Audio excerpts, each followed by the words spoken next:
And if I was treating myself like I had intrinsic value, like if you were treating yourself like you were someone you loved, so you could imagine doing this for someone you actually cared about. Because most people care about someone that isn't them. So do you identify someone you care about? Well, you can, yes, you can say, because it does tell you. It's like, well, if you're not so good at caring for yourself, imagine someone you love and then pretend that you're bringing that attitude to bear on you with all your faults and inadequacies. I'm not being casual about this. It's hard for people to do this, right? Because we know our own flaws so deeply. It's hard for us to take care of ourselves. But imagine that you should take care of yourself and that you could and that you did. Just imagine that. So that's opening up at least the door, right? Yeah. And then you say, well, 5 years down the road, you get to have what you want and need. What is it?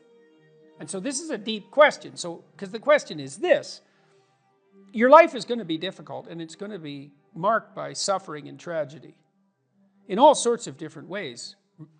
Disappointment and obstacle and betrayal and the whole panoply of human catastrophe. That's absolutely 100% definitely coming your way.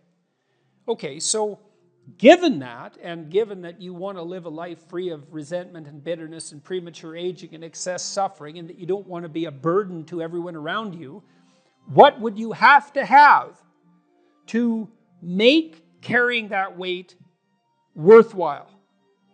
And that's a hard question, you know. It's like, what justifies your suffering? That isn't how am I going to be happy. It's what justifies your suffering. Well, ask yourself. You get to have what you want. If you're taking care of yourself, what would it be? Okay, and so you write for 15 minutes about what your life might be like 5 years down the road if you got to have what you needed and wanted. And then we concretize it. You know, I had lots of clients and students who said, well, I don't know what to do with my life. What should I do with my life? And the first answer to that question is, that's not a very good question. Because it's like, what, do you want a one-line answer to what you should do with your life? Like, life is everything, and you want a one-line answer to everything. No. Bad question. You can imagine a desirable future, but it helps to particularize it. So one of the things you might ask is, where do people find meaning?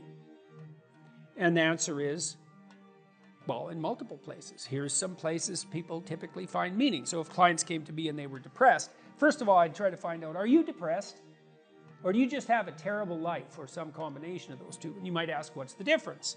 And that's a really good question. If you're depressed, you have a good life, but you're suffering. So what would it mean that you have a good life?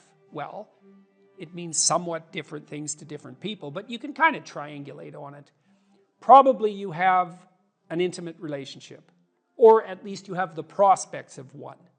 So at least you want one, and you believe that maybe you could have one if you don't have one, and probably if you have a good life, you have one.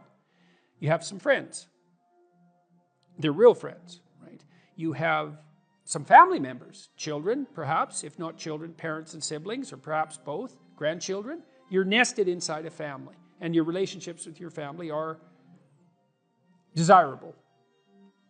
You have a job or a career, and so if it's a job, well, then it's hard, and maybe you wouldn't have picked it as a vocation, but at least maybe you have good relationships with your coworkers, and you're doing something difficult, but that's actually socially productive and useful and generates an income, so that's not nothing.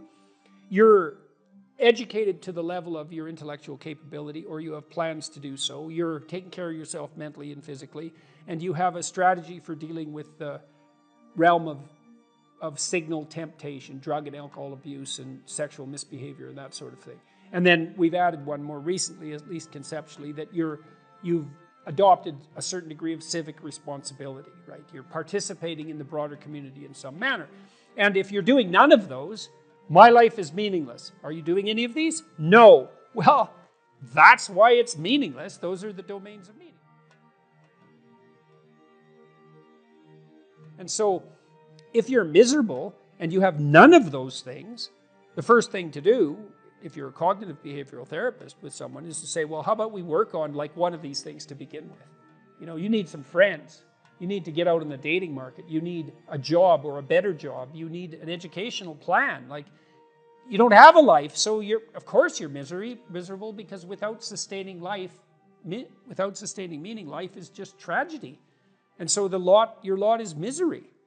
And so anyways, we ask people to go through these 8 different domains and say, okay, you can have what you want, but you have to aim at it.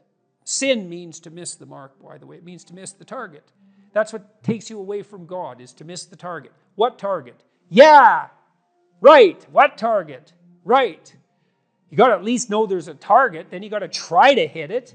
And maybe you don't even know where the target is, but your aim isn't good. But at least you've set up a target now, and you can practice. And so, well, if you had an intimate relationship, what would it look like? If you had some friends, how would you like those friendships to be conducted?